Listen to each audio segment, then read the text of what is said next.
Абдулла ибн Аббастың әкесі Аббас.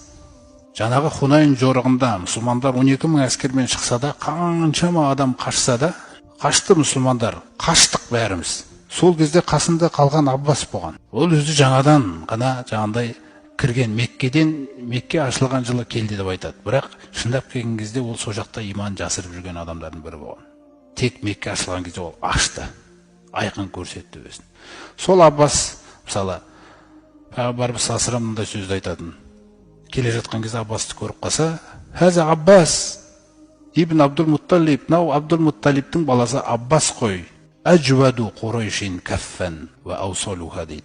Құрайштың ішіндегі қолы ең ашығы дейді. Әжуат деген сөзді қолданады, қолы ең жүйрігі беруде, жұмсауда.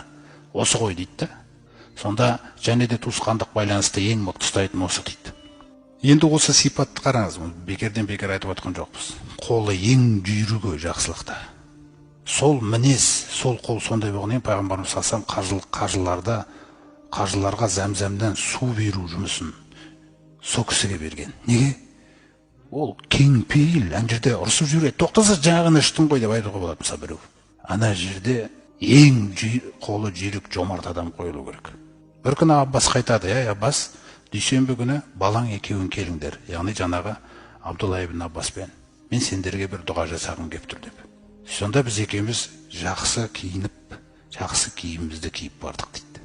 Сөйтіп екеуі келгеннен кейін Пайғамбарымыз дұға жасаған. Я Аллахым деп. Ихфирли ибн Аббас, ли Аббас ва ли валадихи. Мына Аббастың да, баласының да күнәларын кешіре көр. Мағфиратан, зохиратан ва батинатан деп қосады. Сыртқы, ішкі күнәларына дейін. Ля туғадир зәмбен. Бір күнәсі қалмасынша кешірілмеген деп қарасқа жасап отыр. Аллахума ахфасху фи валадихи. Баласымен бірге сақташы Раббым дейді. Дұға. Жақсылыққа жүйрік адам, кез келген адамның батасында жүреді өзі.